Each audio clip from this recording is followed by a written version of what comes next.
الله أكبر الله أكبر.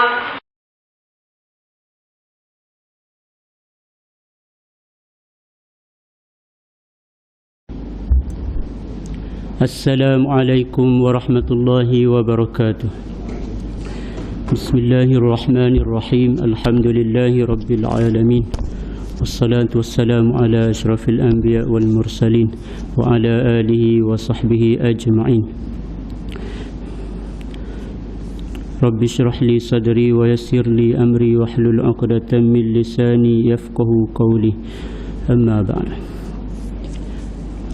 A'udzu billahi minasy syaithanir rajim. Bismillahirrahmanirrahim. ومن يشاقق الرسول من بعد ما تبين له الهدى ويتبع غير سبيل المؤمنين نوله ما تولى ونصله جهنم وساءت مصيرا. صدق الله العظيم. Alhamdulillah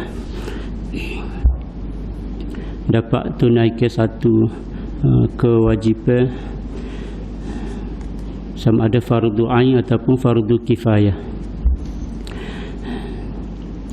Jadi dengan sebab kita buat jemaah habis satu kampung, terlepas satu fardu.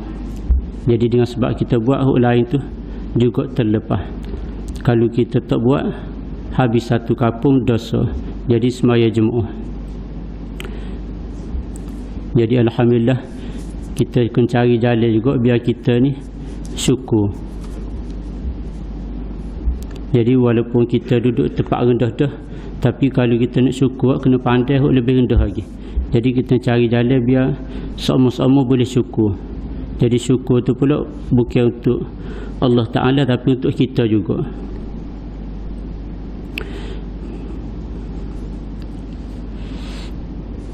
Jadi kalau kita boleh jalan, kena syukur. Jangan pandai orang yang tinggi, jangan pandai orang yang lebih nikmat daripada kita. Kena pandai orang lebih rendah. Ada orang tak boleh nak jalan, jadi ada orang duduk di hospital. Jadi kita kena cari jalan juga biar boleh syukur. Cara dia pandai lebih rendah. Jadi qala muallif rahimahullah ta'ala, hayyun qayyum. Jadi kita kena belajar tauhid ataupun kena kemahkan tauhid, kena kemaskini tauhid kita biar sentiasa betul. Kalau kita nak cari sendiri dalam Quran dengan hadis boleh juga, tapi banyak syarat-syarat dia pula. Adat katanya memang kita tak penuhi syarat-syarat dia. Jadi hak paling mudahnya kita ambil supaya Quran yang dibaca awal tadi, ambil jalan orang-orang beriman. Jadi kalau dalam Quran kita boleh terima melalui kiraat siapa kepada kita, walaupun kiraat itu disandarkan kepada imam-imam, tetapi kiraat itulah kiraat Nabi. Dalam bab fiqh pun gitu juga, walaupun fiqh itu disandarkan kepada imam-imam, tapi fiqh itulah mana cara semaya itulah cara semaya Nabi. Bukan kata cara semaya itu cara semaya Imam Syafi'i dah. Jadi hanya sandar aja pada dia.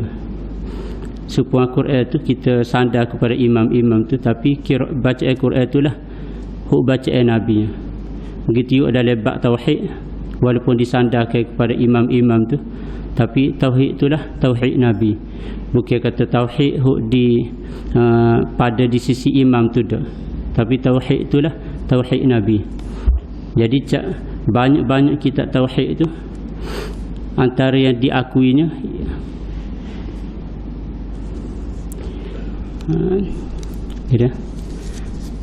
Imam Asy'ari dengan Maturidi. Jadi melalui jalan dia ni diakui. Jadi orang panggil sabi jalan-jalan orang mukmin. Jadi cara paling mudah kita nak ikut Quran, ikut Nabi, ambil jalan-jalan orang mukmin. Kalau kita tak sejalan-jalan orang mukmin ni, dalam ayat yang dibaca tadi, balasan dia neraka Jahannam. Jadi Allah Ta'ala tu antara sifat dia wajib kita i'tiqad ialah hayyun qayyum. Hayyun hidup dan qayyum. Kalau kita belajar sifat 20 pula, dia panggil qiyamuhu bi nafsihi. Qiyamuhu bi nafsihi. Kalau terjemah pula kan, berdiri dengan sendiri. Jadi wajib i'tiqad Allah Ta'ala tu hayyun hidup. Dalam kitab sifat 20 pula panggil sifat hayah dan hayyun. Allah ada sifat hidup, Allah Ta'ala tu yang hidup. Jadi kitab ini baru lagi, baru 100 tahun, tapi jalannya yang dibawa bukan jalannya sifat 20 tu, tapi jalannya yang panggil salaf. Walaupun padahal baru 100 tahun, tapi dia guna kaedah salaf, tapi tak lari daripada sifat 20 tu. Jadi Allah Ta'ala tu hayyun hidup, dengan makna Allah Ta'ala tu tidak ada awal hidup dia tu bandingnya kita ada awal dia, dan hidup Allah Ta'ala tu tidak ada kesudahan. Jadi kita ni ada binasa. Jadi hidup Allah Ta'ala tu bersifat dengan hidup. Lagi pula qayyum, mana qiyamuhu bi nafsihi itu berdiri dengan sendiri, itu maksud dia nya tidak berhajat kepada benda lain. Kalau dalam bahasa Melayu antaranya lebih kurang panggil berdikari, diri atas kaki sendiri. Jadi tak berhajat kepada orang lain. Jadi Allah Ta'ala tu ada sifat qayyum. Maksud dia tidak berhajat kepada benda lain, bahkan benda lainlah yang berhajat kepada dia.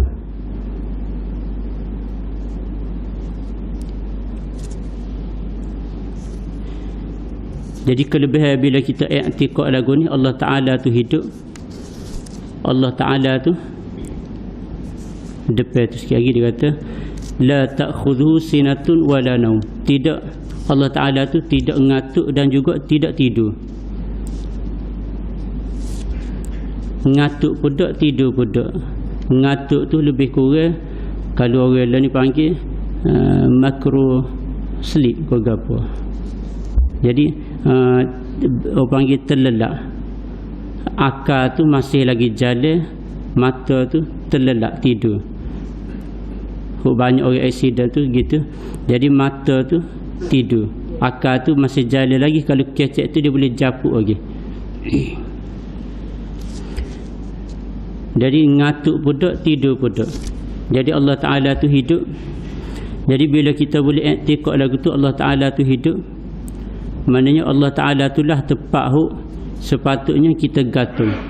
Bandingnya kalau kita nak gantung ke orang lain, kemungkinan orang lain tu akhir tak ada, ataupun akhir mati, akhir binasa.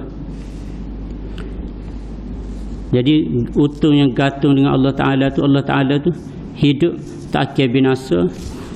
Jadi gantung dia tu tak panggil tak sia-sia.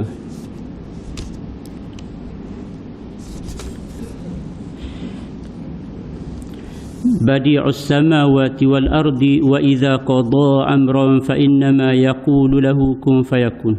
Allah Ta'ala tu badi'us samawati wal ard, yang menjadikan langit dan bumi.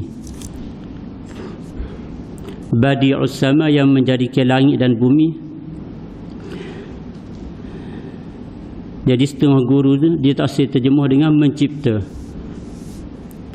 Jadi sebabnya mencipta tu orang panggil serupa sifat makhluk.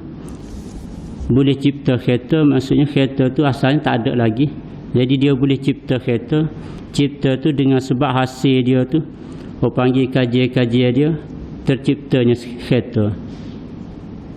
Jadi badi'us sama ni dia bukan kata nak cipta Allah dah kaji-kaji, tak ada. Jadi Allah Ta'ala tu badi'us sama, mana menjadikan langit dan bumi daripada benda tu tak ada contoh langsung, tak ada misal langsung, dia boleh jadikan langit dan bumi. Jadi kalau terjemuh dengan cipta tu, setengah guru kata dia ni lebih kepada perlu kerah ke akal fikiran. Jadi Allah Ta'ala tu maha suci daripada lagu tu, sifat-sifat lagu tu. Allah Ta'ala tu menjadikan langit dan bumi. Dan apabila dia kehendaki sesuatu, dari segi terjemahannya, apabila dia kehendaki sesuatu, maka dia berfirman kepadanya, jadilah olehmu, maka jadi. Jadi tu panggil dari segi terjemahan dia. Mungkin kita boleh faham daripada terjemahan dia tu, apabila Allah kehendaki sesuatu, maka Allah katakan kepada sesuatu tu, jadilah, maka jadi. Jadi mungkin kita boleh faham, tapi bila kita pergi panggil buka selapis, jadi lari makna dah. Sebabnya contohnya kita kata Allah nak jadikan langit.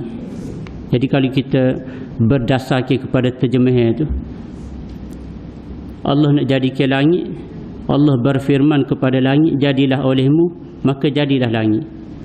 Jadi lari dah mana. Jadi langit itu asalnya tak ada lagi. Tiba-tiba kalau kita berdasarkan kepada terjemahan ni, Allah kata kepada langit itu, jadilah olehmu, maka langit pun jadi. Kau tak faham terjemahan dia? Jadi asalnya langit itu tak ada lagi. Lagu mana boleh nak kata kepada langit itu, jadilah olehmu, maka jadilah. Jadi kalau dari segi terjemahan itu mungkin lari sikit maksud dia. Jadi asalnya Allah Ta'ala ni buat mari, panggil setengah-setengah dalam Quran tu, buat mari ayat tu dengar kita boleh faham. Buat mari kata langit tu, matahari tu terbit, matahari tu terbenam. Jadi itu panggil Allah Ta'ala guna ayat dengan pandangan mata kita. Kita nampak matahari tu naik, nampak matahari tu turun. Jadi sebenarnya matahari tak naik pun, tak turun pun. Jadi Allah Ta'ala guna ayat tu pada dengan akal kita nampak gitu. Jadi dia nak sininya ialah apabila Allah kehendaki kepada sesuatu, apabila Allah menghendaki menjadikan sesuatu,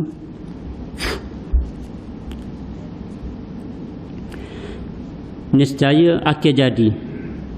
Tidak ada benda pun yang boleh menegah daripada kehendak Allah Ta'ala. Dan kehendak Allah Ta'ala tu pula tak akan bertangguh, tak akan panggil ganjil. Kalau dia kehendaki sesuatu pada masa tu, akan jadi pada masa tu. Kalau dia kehendaki sesuatu tu pada tempat tu, betul-betul akan jadi pada tempat tu, tak akan kesok pun. Jadi kehendak Allah Ta'ala tu sentiasa lulus, sentiasa benar berlaku. Tidak ada berlaku perselisihan pun. Jadi itu dikehendaki daripada ayat tadi.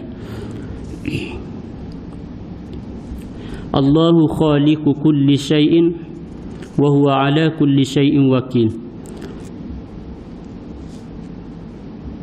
Allah Ta'ala tu yang menjadikan setiap sesuatu, dan Allah Ta'ala lah wakil bagi setiap sesuatu.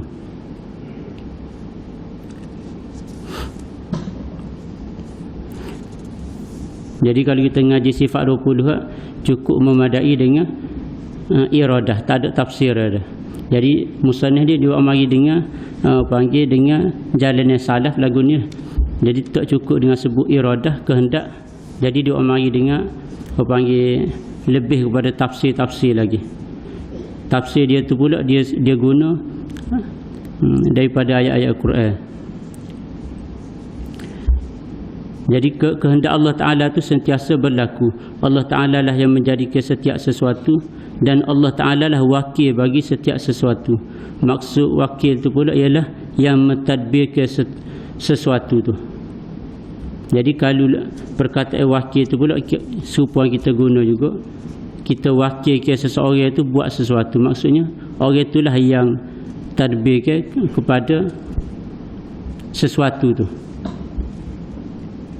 Jadi Allah Ta'ala tu wakil atas setiap sesuatu. Mana Allah Ta'ala lah yang mentadbirkan setiap sesuatu, segala makhluk dia ni. Dia tadbir tu pula sesuai dengan kehendak dia.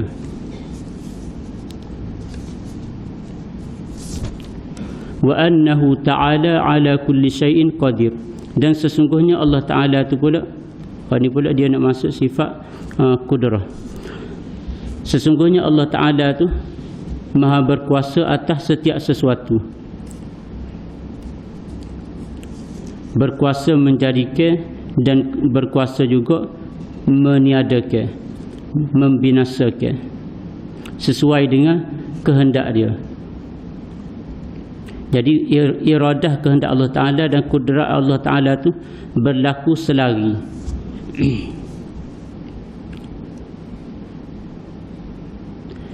Kadang-kadang kalau kita makhluk ni tak, kita ada kehendak,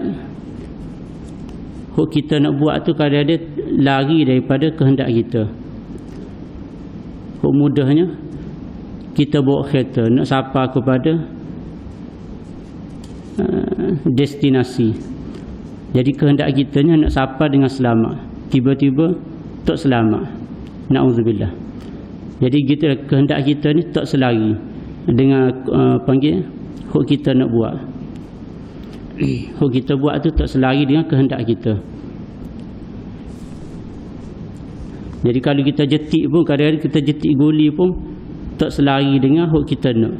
Jadi Allah Ta'ala ni dak kudrat dia dan iradah dia, kuasa dia dan kehendak dia selari. Kalau dia nak, jadi. Wa bi kulli syai'in alim, dan Allah Ta'ala tu maha mengetahui dengan setiap sesuatu. Ini pula musannif masuk dengan sifat alim, maha mengetahui.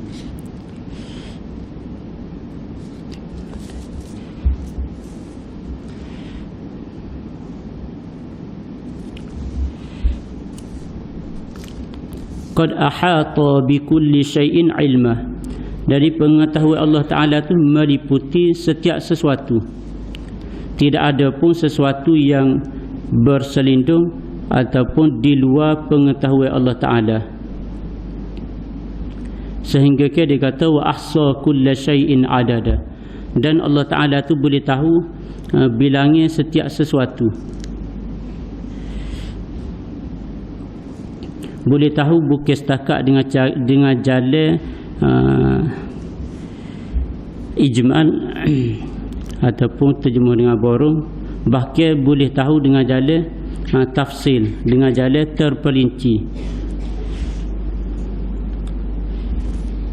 Wa ma ya'zubu 'an rabbika min mithqali dzarratin fil ardi wala fis samai, tidak hilang daripada pengetahuan Allah Ta'ala tu seberat zarrah di bumi dan juga di langit. Jadi pengetahuan Allah Ta'ala tu meliputi setiap sesuatu. Ini termasuk juga dalam tafsir huk tadi, Allah Ta'ala tu maha mengetahui.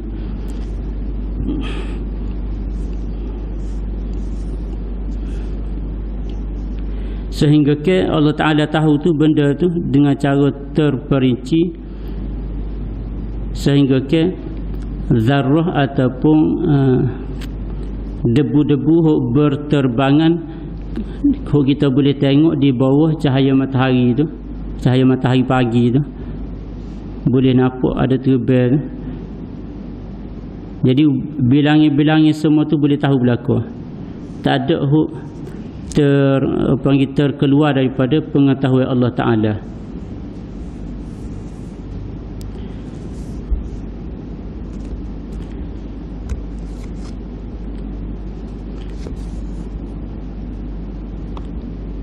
Sekalipun di waktu malam yang gelap, atas batu yang hitam, semut yang hitam tu, Allah Ta'ala boleh tahu.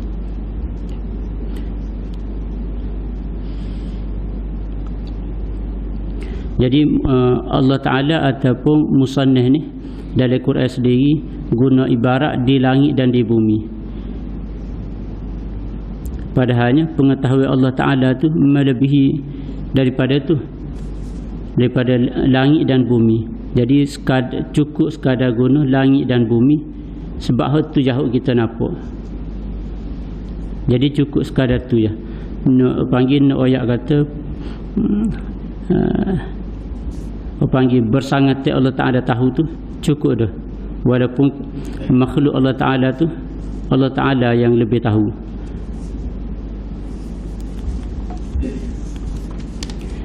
Ya'lamu ma yaliju fil ardi wa ma takhruju minha wa ma yanzilu minas sama' wa ma ya'ruju fiha wa huwa ma'akum aynama kuntum. Jadi nak kecek pasal Allah Ta'ala tu juga Maha mengetahui lagi. Allah Ta'ala tu mengetahui apa-apa yang masuk ke dalam bumi, apa-apa yang keluar daripada bumi, apa-apa yang turun daripada langit, dan apa-apa yang naik ke langit. Allah Ta'ala tu bersama kita di mana saja kita berada. Jadi Allah Ta'ala tu boleh tahu, di dalam pengetahuan Allah Ta'ala semua masuk dalam bumi.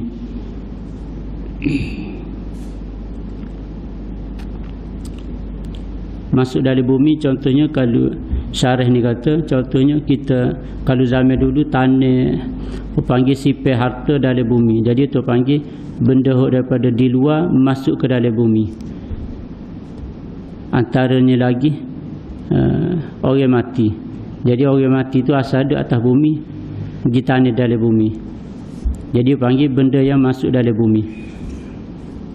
Ada juga benda yang keluar daripada bumi. Contohnya dia kata tumbuhan asal dia duduk dalam bumi. Jadi bila dia tumbuh pergi keluar daripada bumi. Dan lagi lombong biji-biji benih gitu, timuh mah, semua tu asal daripada dalam bumi, keluar daripada bumi. Dan apa-apa yang turun daripada langit seperti hujan, malaikat, azab dan juga rahmah, jadi diistilahkan daripada turun daripada langit. Dan apa-apa yang naik ke langit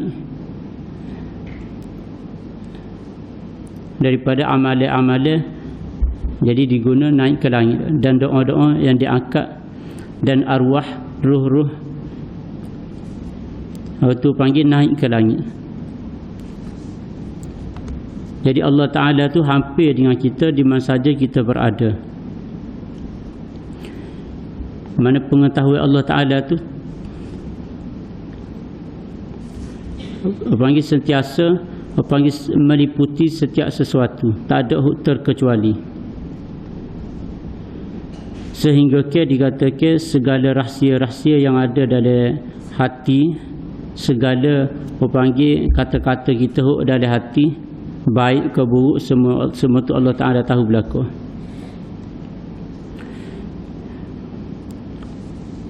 Jadi pengetahuan Allah Ta'ala tu tidak pernah panggil terpisah. Wallahu bima ta'maluna basir. Dan Allah Ta'ala tu Maha melihat dengan amalan-amalan kamu, dengan apa yang kamu kerjakan. Tak habis lagi syarah pasal Allah Ta'ala tu Maha mengetahui. Wa ya'lamu sirra wa akhfa. Allah Ta'ala tu mengetahui sirra wa akhfa, mengetahui apa-apa yang dibisikkan sesama makhluk ni, sesama kita ni. Kalau kita bisik pun Allah Ta'ala tahu. Dan apa yang kita tak bisik pun, kita simpan dalam hati pun Allah Ta'ala tahu. Wa ya'lamu ma fil barri wal bahri. Allah Ta'ala tahu apa yang ada di daratan dan apa yang ada di lautan. Wa ma tasqutu min waraqatin illa ya'lamuha wa la habbatin fi dhulumatil ardi wa la ratbin wa la yabisin illa fi kitabim mubin. Dan masuk dalam pengetahuan Allah Ta'ala, daun-daun tu tidak gugur melainkan Allah Ta'ala tahu bila masa dia gugur dan di mana dia akan jatuh.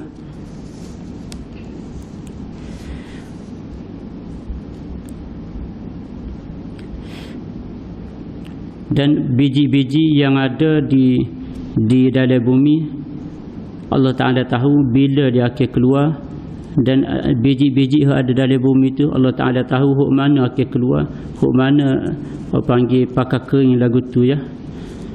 Wala ratbin wala yabisin, tidak ada yang basah dan yang kering, melainkan semuanya itu ada tertulis di Lauh Mahfuz dalam kitabim mubin.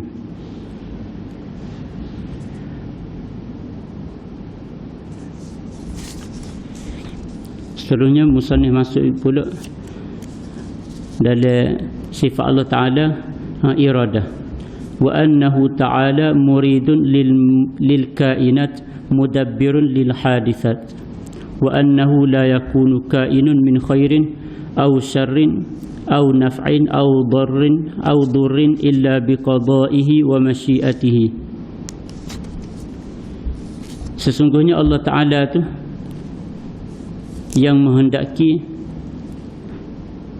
ada sifat kehendak.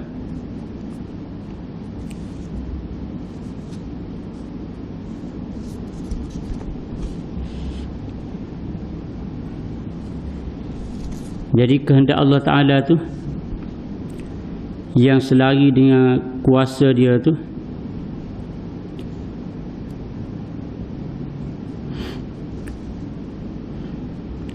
berlaku dan ditadbirkan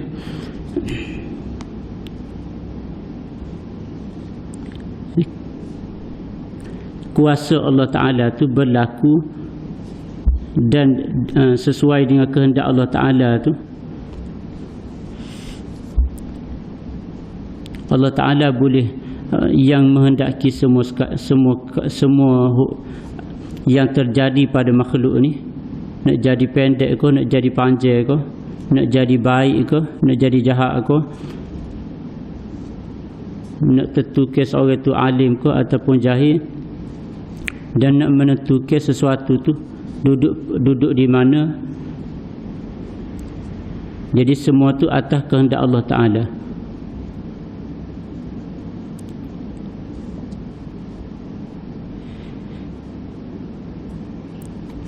Wa annahu mudabbirun lil hadithat, dan Allah Ta'ala lah yang mentadbirkan, menguruskan makhluk.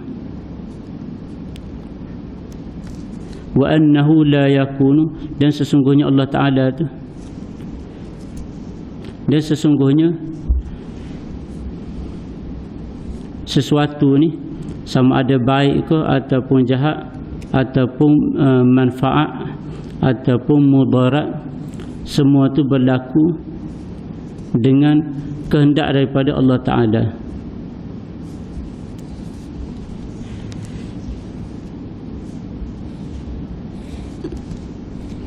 Jadi baik dan jahat tu semua tu atas takdir daripada Allah Ta'ala. Allah Ta'ala dah tentukan di azali lagi, dan berlaku dia pun sesuai dengan kehendak dia tu. Berlaku dia tu di tempat yang dia kehendaki di azali lagi, dan berlaku dia tu di masa pun sesuai dengan kehendak dia di azali lagi. Dan tidak ada pun bagi makhluk ni kehendak, hanya Allah Ta'ala lah berlaku tu berdasarkan kehendak Allah Ta'ala.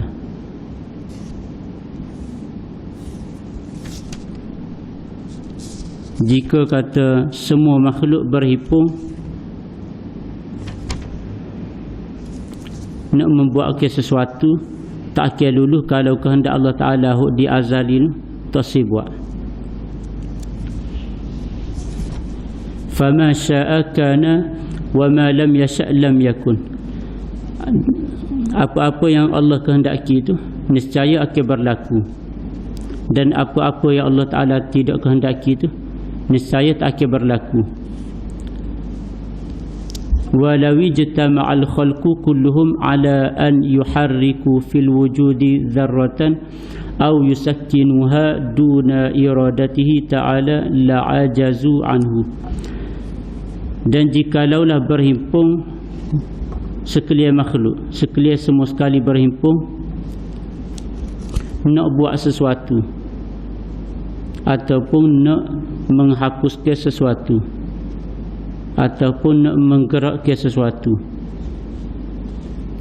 ataupun nak mendiamkan sesuatu. Jadi semua makhluk itu berhimpun atas satu kehendak,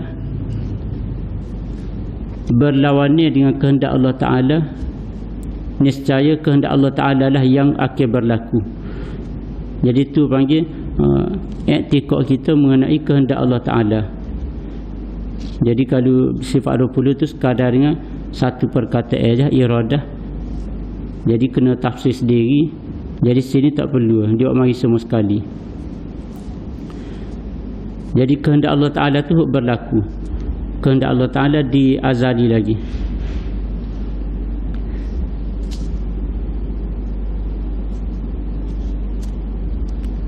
Jadi kalau kita boleh duduk sampai tahap lagu ni, yakin dengan kehendak Allah Ta'ala tu, niscaya orang tu akan tenang hati dia.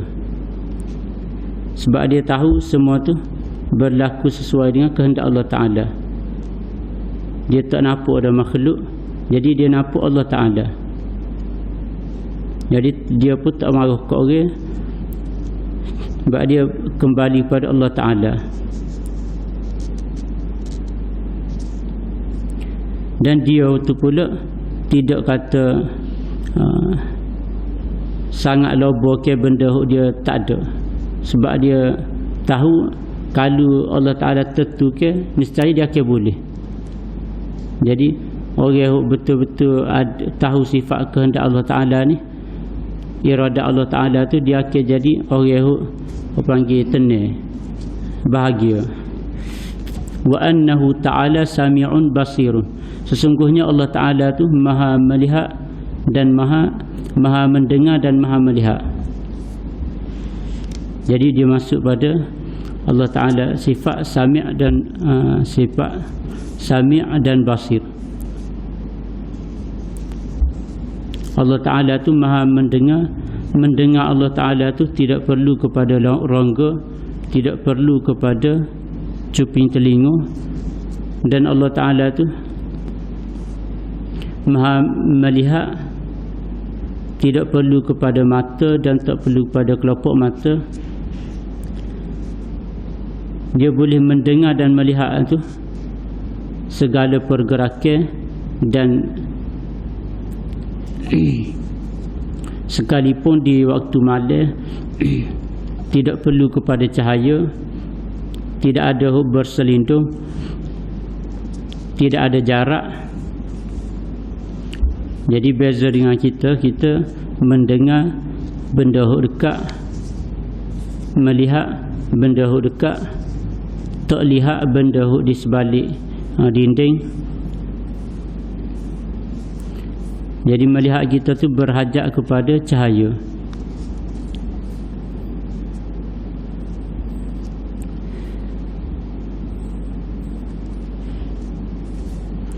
Jadi kelebihan dia, kalau kita betul-betul yakin dengan Allah Ta'ala tu maha melihat, maha mendengar, maha mengetahui,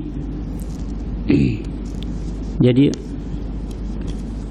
orang itu akan jadi benar-benar takut kepada Allah Ta'ala.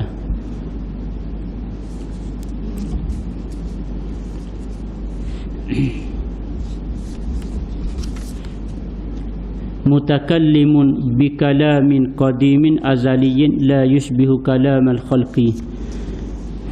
Jadi dia pula masuk pada sifat kalam.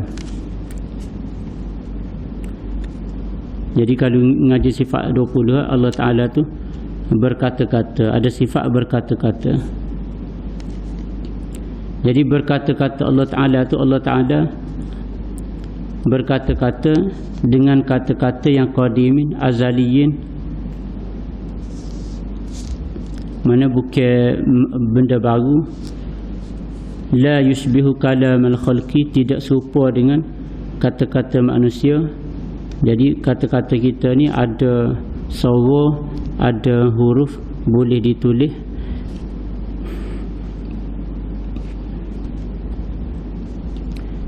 Jadi kita ni pula kecek tu pula guna bahasa.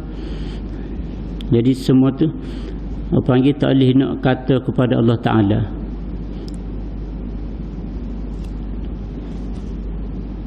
Jadi kata-kata Allah Ta'ala tu tidak serupa dengan makhluk.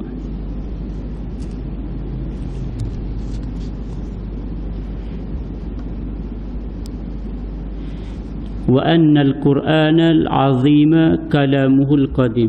Sesungguhnya Quran al-azim ialah kata-kata Allah Ta'ala yang qadim. Wa kitabuhul munazzal ataupun wa kitabuhul munzala wa kitabuhul munzalu ala nabiyhi wa rasulihi Muhammadin sallallahu alaihi wasallam sallallahu alaihi wa alihi wasallam.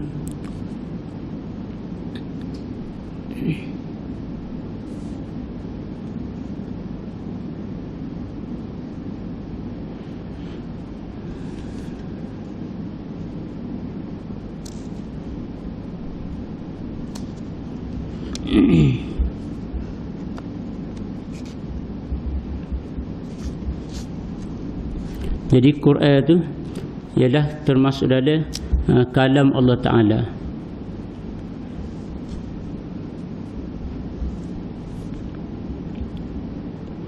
Quran yang diturunkan kepada Nabi Muhammad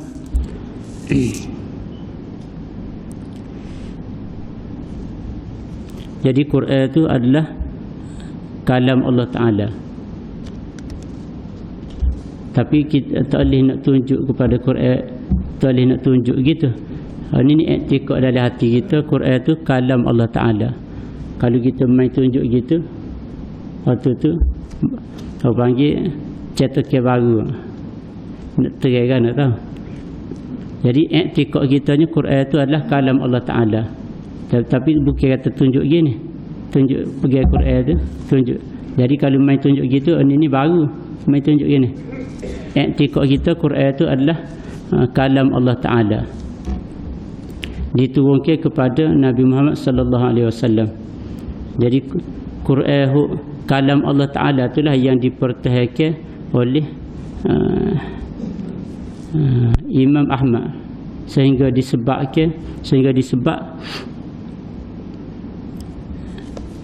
jadi di zaman dia tu dia mempertahankan kata Quran itu kalam Allah Ta'ala. Jadi dia kena jaga.